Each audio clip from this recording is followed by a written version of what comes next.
Les différents acteurs de l'école ivoirienne invités à s'approprier la nouvelle vision de l'école, la reconquête de l'excellence est le cheval de bataille du ministère de l'Éducation nationale et de l'enseignement technique depuis ces 2 dernières années. Le taux de réussite de 2013 comparé à celui de 2012 l'atteste, même s'il est diversement interprété. L'école ivoirienne reconquête de l'excellence, thème de la rencontre de ce 24 septembre 2013. Bonsoir mesdames et messieurs, bienvenue dans votre émission RTI 1 reçoit. Invité madame le ministre de l'Éducation nationale et de la recherche et de l'enseignement technique, madame Kandia Kamisoko Kamara, dans un portrait signé Francis Boifo. Plateau, cité administrative, 28e étage de la Tour D. La première responsable du ministère de l'Éducation nationale et de l'enseignement technique et ses plus proches collaborateurs font des mises au point une semaine après la rentrée scolaire. Kandia Kamara dirige ce département ministériel depuis le 22 novembre 2012. En 1983, Kandia Kamara intègre l'école normale supérieure d'Abidjan, l'ENS, d'où elle sort, avec un certificat d'aptitude pédagogique pour les collèges modernes. En 1985, Kandia Kamara obtient la licence d'anglais à la faculté des lettres à l'Université nationale d'Abidjan, aujourd'hui Université Félix Houphouët-Boigny d'Abidjan, Cocody. 7 ans après, c'est l'Université de Lancaster en Angleterre qui l'accueille. Son passage est sanctionné par un diplôme de fin d'études du premier cycle universitaire. Membre de l'Association des femmes enseignantes de l'Afrique francophone, Kandia Kamara savait défendre également les intérêts et les droits des enseignants ivoiriens des années 80 et 90. La ministre s'intéresse à la politique il y a plus de 23 ans. Fondatrice du comité de rassemblement et de sensibilisation des femmes pour le PDCI RDA en 1990, Kandia Kamara devient membre du comité central du RDR 4 ans après. Depuis mars 2006, elle occupe le poste de secrétaire générale adjointe chargée de la formation, de l'animation, de la solidarité et porte-parole adjointe du RDR. Championne d'Afrique de handball en 1981, Kandia Kamara est née en juin 1959 à Abidjan. Elle est mère de 4 enfants. Quel mode de gouvernance et avec quel acteur pour la nouvelle école ivoirienne? Ça sera la question centrale qu'on va essayer de traiter ce soir. Bonsoir Madame le ministre, merci d'avoir accepté notre invitation. Avec moi, Herman Guivet de Radio Côte d'Ivoire, Nesmond Delors de Nord-Sud et Ami Kanga de RTI 2. Les 3 confrères vont débattre de 3 thématiques avec vous au cours de cette émission. Et Maïs Sako se trouve au studio A pour recueillir les réactions des téléspectateurs. C'est au 22 40 12 58. Madame le ministre, l'actualité, c'est la rentrée scolaire effectuée depuis le 16 septembre 2013. Vous avez parcouru au début de la semaine dernière école, collège et lycée pour constater sur le terrain la présence effective des élèves en classe. Êtes-vous satisfaite pour ce début de rentrée? Bonsoir, M. Victorin Angoua. Je voudrais tout d'abord adresser mes remerciements à Madame le ministre de la Communication, ainsi qu'au directeur général de la RTI et tous ses collaborateurs, qui nous donnent aujourd'hui l'opportunité de pouvoir participer à cette émission. Je voudrais tout d'abord exprimer un regret, parce qu'il y a eu un rendez-vous manqué. C'est la semaine dernière que j'aurais dû passer à cette émission. Comme vous venez de le dire tantôt, le 16 septembre, c'était la rentrée scolaire. Il fallait organiser la traditionnelle tournée pour voir effectivement l'effectivité de la reprise, ce que nous avons pu constater. Et ensuite, il fallait procéder aussi à la distribution des kits scolaires. Le mardi, justement, le jour où je devais être ici, c'est ce jour-là que j'ai reçu l'ensemble des syndicats de mon département. Le mercredi, c'était au tour des fondateurs d'être reçus par nous-mêmes au cabinet. Le jeudi, nous étions à Diaké pour le lancement des kits offerts par la Première Dame. Le vendredi, nous avons procédé au lancement des journées de salubrité en milieu scolaire. Et l'après-midi, nous avons rencontré d'autres partenaires sociaux que sont les parents d'élèves. Donc, une semaine vraiment chargée. Extrêmement chargée. Alors, c'est pour cette raison que nous n'avons pas pu honorer ce rendez-vous. Je le regrette fortement. Je voudrais aussi saluer tous les téléspectateurs qui nous regardent. Je sais qu'ils sont très nombreux, ici en Côte d'Ivoire comme à l'extérieur. Absolument. Et voilà. Donc, vous étiez sur le terrain? Oui, tout à fait. Nous étions sur le terrain avec des responsables syndicaux, avec des parents d'élèves, et nous avons pu nous rendre compte de l'effectivité de la reprise. Je voudrais vous dire, M. Angoua, nous avons été agréablement surpris de voir la mobilisation de toute la communauté ce jour-là. C'était un fait exceptionnel. Nous n'avions pas vu ça depuis longtemps. Je pourrais dire que l'ensemble des enseignants et du personnel d'encadrement étaient présents. Plus de 80% d'élèves étaient aussi dans les salles de classe. Et d'ailleurs, nous avons eu le bonheur de voir à certains endroits que des enseignants avaient déjà commencé le cours, évidemment par les révisions. Donc, nous pouvons dire que c'est avec beaucoup de satisfaction que nous notons la reprise effective des cours. Alors, vous avez plus ou moins fait le point. Vous parliez tantôt de 80%. Mais je voudrais quand même rappeler un fait. Une sortie musclée le 10 septembre 2013 de l'un de vos collaborateurs menaçant les élèves non inscrits une semaine après la rentrée de radiation.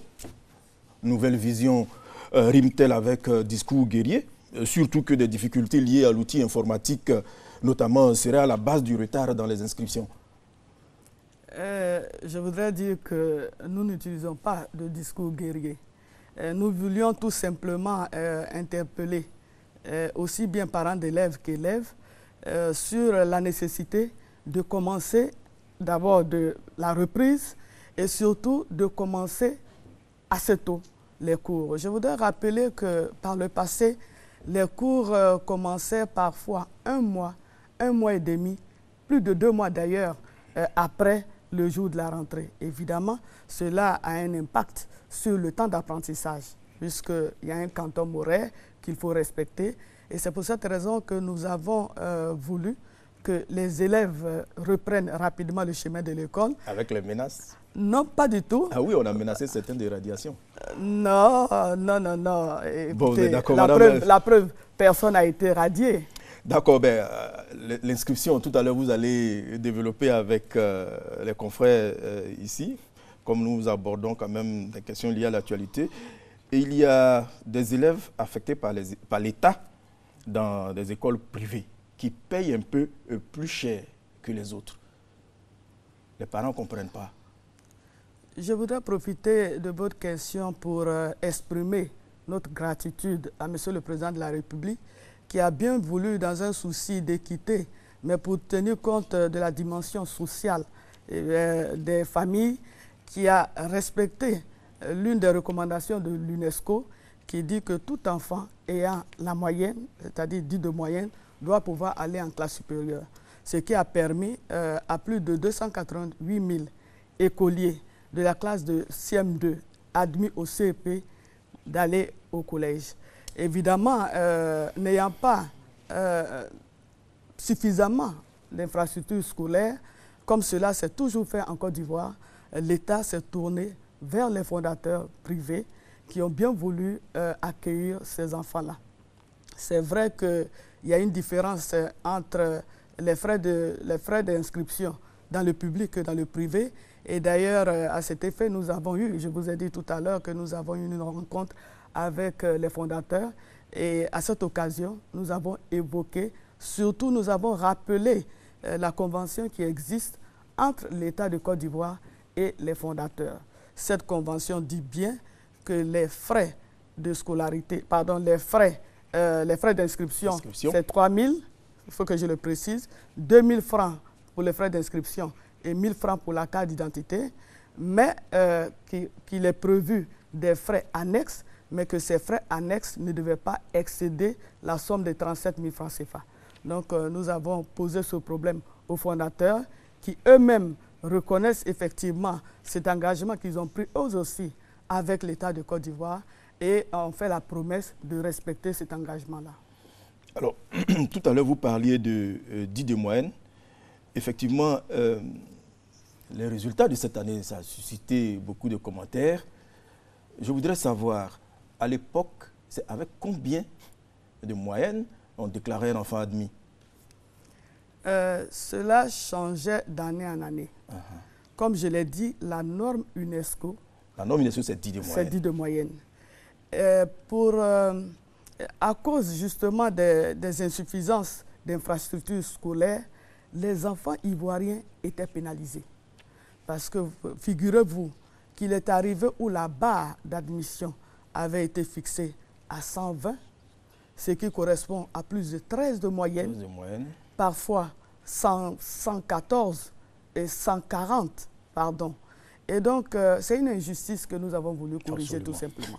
Et nous disons que les parents d'élèves et les élèves ne doivent pas payer pour le manque d'infrastructures scolaires. Et donc, pour cette raison, nous avons présenté une communication en conseil et le président de la République a bien voulu effectivement rétablir cette justice-là en autorisant tous ceux qui avaient la moyenne, c'est-à-dire les 85 points, à aller en 6e. Alors aujourd'hui, la Côte d'Ivoire occupe quel rang? Je crois que l'année dernière, on était dernier, c'est ça? Il faut dire que dans le cadre de la Confémen, il y a une évaluation qui est faite qu'on appelle le PASEC. Oui. Et en 2010, la Côte d'Ivoire était classée dernière de tous les pays francophones. Cela était regrettable, mais je peux vous dire qu'avec les efforts qui sont faits depuis, nous avons d'ailleurs, nous sommes à nouveau inscrits pour pouvoir subir une autre évaluation. On pourrait avoir peut-être l'année prochaine. Mais oui, je peux vous assurer que la Côte d'Ivoire aura une place honorable. Alors, dernière question de l'actualité. Le 7 septembre 2013, le lycée Mami Fetteh de Benjaville a reçu une visite pas très amicale, 37 ordinateurs emportés. J'ai entendu dire qu'il n'y avait pas d'argent dans les écoles, comme si la sécurité dans les écoles était seulement liée à l'argent. Monsieur Victorin Angoua, votre question me donne l'opportunité de parler de l'inscription en ligne. Les raisons pour lesquelles nous avons... Vous allez développer l'inscription en ligne tout à l'heure avec les confrères. D'accord. Mais la question sécurité de nos écoles. Bon, il faut dire qu'il existe une convention entre le ministère de l'Éducation nationale et de l'enseignement technique et deux sociétés de la place, deux sociétés de sécurité, deux sociétés de gardiennage. Et malgré la présence des vigiles, nous avons effectivement été l'objet de braquages, notamment au lycée Mami Adjoa. Nous avons demandé à toutes nos structures de renforcer les mesures de sécurité. Nous-mêmes, nous avons pris des dispositions pour effectivement faire en sorte que nos structures et tous nos collaborateurs dans ces structures-là soient en sécurité. Il y a eu une enquête? Oui, bien sûr. La police a été saisie, ils sont venus sur le terrain et ils ont mené leur enquête. Bon, jusque-là, nous attendons les conclusions. Mais pour le moment, les bandits courent toujours. Francis Boifo revient sur les résultats des examens à grand tirage des 2 dernières années et les défis à relever en cette période de rentrée scolaire. Son analyse. Comment va l'école ivoirienne? Pour l'Organisation de coopération et de développement économique OCDE, qui recommande 75% d'admis aux examens à grand tirage, l'école se porte mal vu ses résultats. Bac, 33,58% de réussite en 2013 contre 25,22% en 2012. BEPC, 40,17% en 2013 contre 17,03% en 2012. CEP, 67,03% d'admis en 2013 contre 55,07% en 2012. Pour les autorités ivoiriennes cependant, l'école se porte un peu bien aujourd'hui car confrontée il y a 2 ans à des difficultés. Première difficulté au lendemain de la crise post-électorale, le manque criant d'infrastructures d'accueil parce que détruites pour la plupart. Là où les salles de classe et salles de travaux dirigés pouvaient recevoir des élèves, le matériel didactique de travail faisait défaut. Ou quand il existait, le matériel était en mauvais état. Autre problème majeur, la formation. Du fait de l'absence de l'État dans certaines zones dites CNO, centre-nord et ouest, certains bénévoles s'étaient substitués aux enseignants pour donner des chances à des milliers d'enfants de s'instruire. La tutelle indique aujourd'hui que beaucoup d'efforts ont été consentis pour résoudre tous ces problèmes et améliorer les résultats scolaires. Autre constat, la disparition de la violence et les troubles dus au mouvement de grève des élèves se réclamant de la FESI dans les lycées et collèges. Conséquence, le retour progressif de l'envie d'aller à l'école. Depuis le 16 septembre dernier, les élèves du préscolaire, du primaire, du secondaire général et technique ont repris le chemin de l'école. Certains, très heureux d'avoir de nouvelles salles construites ou réhabilitées. D'autres, découragés par l'état de délabrement des infrastructures ou le nombre pléthorique d'apprenants dans une salle. En plus, il y a ceux qui redoutent les grèves que pourraient observer les enseignants. Le nombre d'enseignants disponibles pour assurer l'encadrement des élèves, le respect du ratio enseignant-élève, la réhabilitation des écoles délabrées, les relations ministère-syndicat d'enseignants et la lutte contre les grossesses en milieu scolaire sont entre autres défis à relever au cours de cette année scolaire. Herman Guivet de Radio Côte d'Ivoire face à Madame le ministre. Bonsoir Madame le ministre. Bonsoir Monsieur Guivet. Madame le ministre, il nous revient d'ouvrir cette série d'échanges. Pour notre part, nous ferons un tour d'horizon des problèmes que rencontre, sinon que connaît le système éducatif ivoirien. Nous n'aurons pas la prétention de tous les aborder, mais nous irons à l'essentiel. Alors, au regard de l'élément vidéo qui précède, le tableau que présente le système éducatif ivoirien n'est pas reluisant. Et il y a lieu même de s'interroger sur, n'est-ce pas, les actions entreprises par votre ministère en vue de repositionner ce système éducatif. Madame le ministre, au lendemain d'une décennie de crise qui aura ébranlé la Côte d'Ivoire et par conséquent son système éducatif, nous le disions tantôt, de gros moyens ont été déployés par le gouvernement, 46 milliards investis à cet effet par le programme présidentiel d'urgence, 11 collèges de proximité, 1643 classes construites, des milliers de kits distribués aux enfants de Côte d'Ivoire. Bref, je vous épargnerai volontiers, n'est-ce pas, la liste des autres chiffres. Mais au regard de toutes ces actions, Madame le ministre, pourquoi l'école ivoirienne tâtonne-t-elle toujours ? On a même l'impression qu'elle va à volo. Je voudrais tout d'abord rectifier quelques chiffres.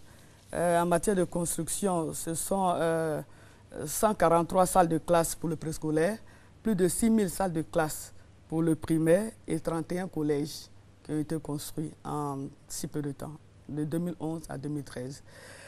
Vous voulez savoir pourquoi l'école ivoirienne se trouve dans cette situation? Les raisons sont multiples.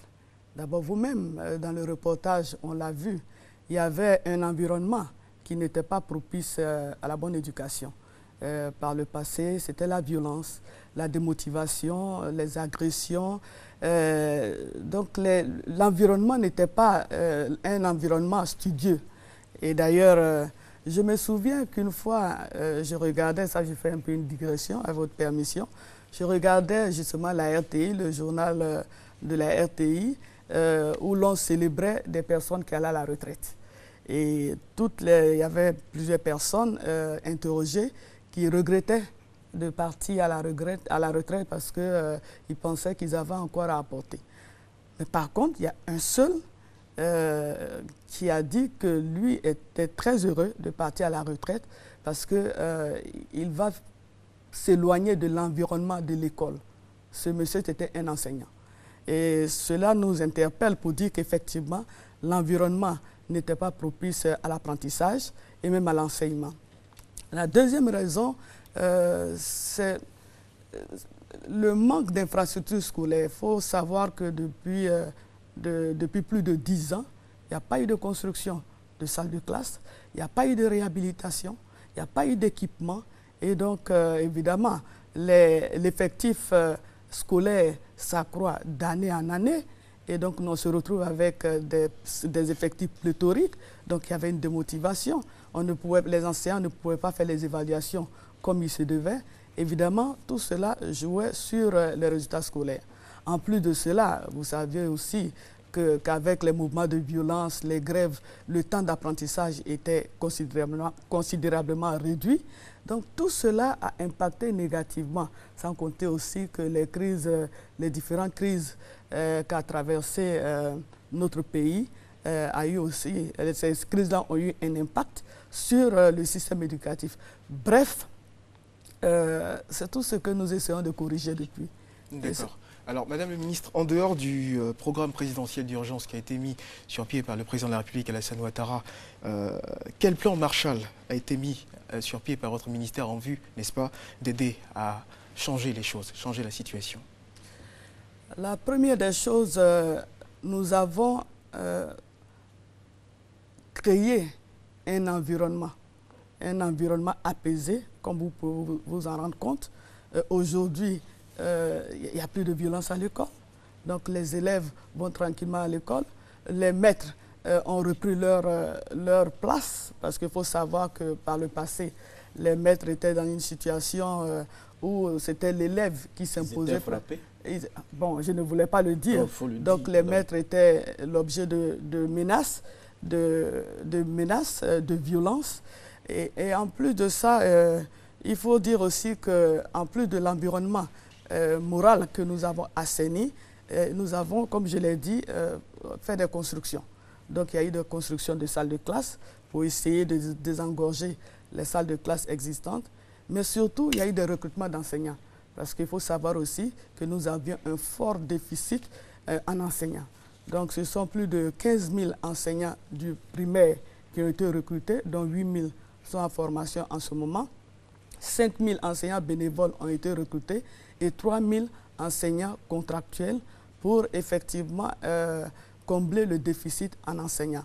Et évidemment, nous avons doté nos structures de beaucoup d'équipements, surtout les équipements roulants. Je voudrais dire ici que le ministère de l'Éducation nationale a été l'objet de pillages. Nous avons perdu plus de 15 véhicules, plus de 115 véhicules, et donc il fallait justement renouveler ce parc-là. Donc nous avons doté les différentes structures de véhicules. Aujourd'hui, l'inspection générale a été dotée de véhicules. Les directeurs régionaux et départementaux, pareil. L'inspection, les IEP sur le terrain, parce que c'est ceux-là qui font l'encadrement des enseignants, c'est ceux-là justement qui permettent aux enseignants de d'améliorer leurs performances. Sans compter les séances de formation, parce que nous avons organisé beaucoup de séances de renforcement de capacité, parce que cela ne se faisait pas depuis longtemps. Donc nous avons pu former les enseignants. Plus de 35 000 enseignants ont été formés. Nous avons formé les chefs d'établissement, nous avons formé les censeurs. Bref, nous avons fait beaucoup de renforcement de capacités. Et nous pensons que c'est tout cela qui a pu améliorer un tant soit peu la situation. Et nous comptons poursuivre. Nous comptons poursuivre parce que nous estimons qu'il faut combler vraiment les différents déficits. Il faut d'abord construire des salles de classe. C'est pour cette raison que nous avons présenté un plan triennal au gouvernement. Et ce plan triennal prévoit des salles de classe, environ 36 000 salles de classe en 3 ans, 99 collèges et lycées, 8 lycées techniques, etc., etc., et plusieurs CAFOP. Parce que nous pensons qu'il faut que ces structures soient construites, il faut que ces structures soient dotées d'équipements, soient équipées, et nous allons continuer effectivement de recruter des enseignants. Avez-vous une idée du coût de ce plan? Oui, nous avons effectivement, nous l'avons budgétisé. Il doit faire environ, en tout cas plusieurs dizaines de milliards. Je n'ai pas les chiffres exacts, mais ce dossier a été déposé. Comment le financement va se faire? Il y a plusieurs types de financement. Il y a d'abord le budget de l'État, il y a le programme présidentiel, et nous bénéficions aussi de l'apport de certains partenaires. Par exemple, le partenariat mondial a octroyé la somme de 21 milliards à la Côte d'Ivoire pour nous permettre justement de développer nos systèmes éducatifs. Et il y a d'autres partenaires aussi qui sont prêts à nous aider, comme la BID, l'OPEP, etc., etc. Nous saluons l'ensemble de ces partenariats et de ces aides extérieures, mais permettez-moi de vous ramener à l'actualité. L'actualité, c'est la rentrée, une rentrée scolaire bâtie sur fond de satisfaction. eu égard aux résultats des examens de fin d'année précédents, 67,03% pour le CEP, 40,17% pour le BEPC, 35,58% pour le bac. Des résultats qui, vous l'avez dit, vous donnent entière satisfaction. Est-il bien séant d'exprimer une quelconque satisfaction quand on sait que la construction d'une école d'excellence n'a pas de limite, mieux s'inscrit dans le temps? Ce satisfait-ci n'est-il pas prématuré? Nous n'avons jamais dit que nous étions entièrement satisfaits des résultats. Si vous prenez toutes les déclarations que nous avons faites, nous avons noté une amélioration des résultats cette année par rapport aux années précédentes, mais nous avons toujours dit que ces résultats étaient encore insuffisants. Et nous le pensons sincèrement. Nous pensons que la Côte d'Ivoire mérite mieux que ça. Le gouvernement s'engage à aider le système éducatif parce que faut savoir que le président nous a fixé comme mission de relever le niveau de notre système éducatif, d'améliorer la qualité de nos systèmes éducatifs, de le rendre performant et compétitif. Donc, nous voulons d'ailleurs, nous nous sommes fixés comme ambition de reprendre notre place de locomotive en matière d'éducation dans la sous-région. Donc, les résultats que nous avons aujourd'hui sont des résultats améliorés par rapport aux années précédentes, mais nous pensons que ces résultats sont encore insuffisants et c'est la raison pour laquelle nous lançons un appel à la mobilisation générale, à la mobilisation de tous les acteurs. Le gouvernement, évidemment, a pris l'engagement de dégager des moyens pour le faire. Nous demandons à nos partenaires, à tous nos partenaires, les enseignants, qui eux aussi doivent apporter leur contribution en dispensant les cours, en respectant le canton horaire.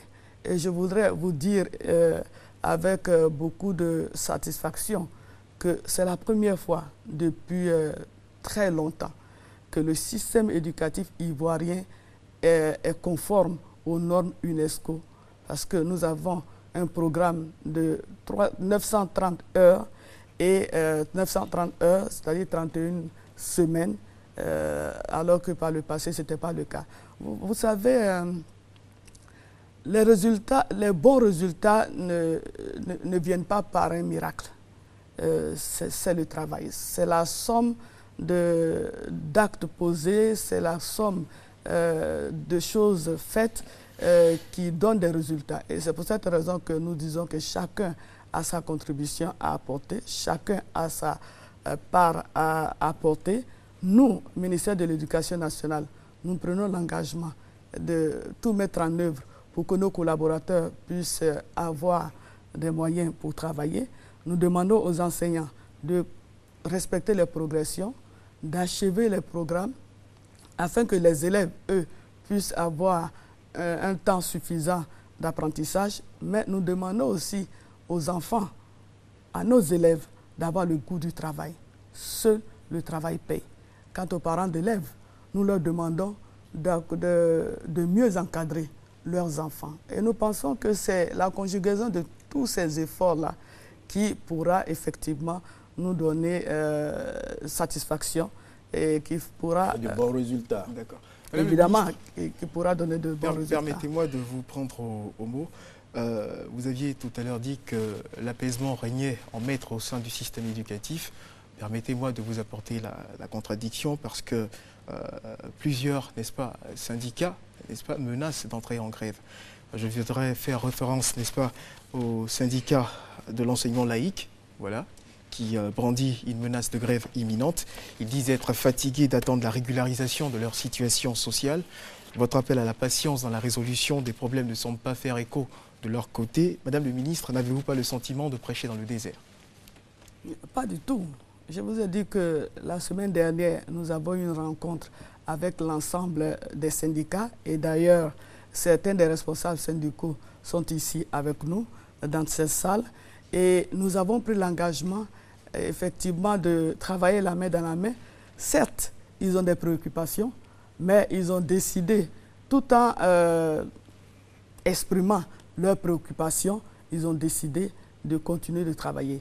C'est vrai que nous avons appris, parce que nous n'avons pas reçu de préavis de grève, nous avons appris qu'un syndicat, le syndicat des enseignants du privé, menaçait de rentrer en grève.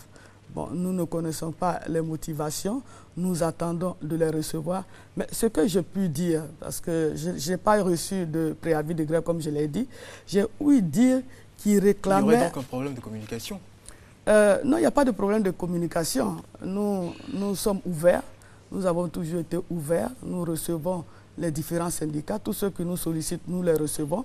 Je sais que depuis l'année dernière, ils ont exprimé le besoin d'améliorer, de faire améliorer leurs conditions de travail, surtout leur salaire.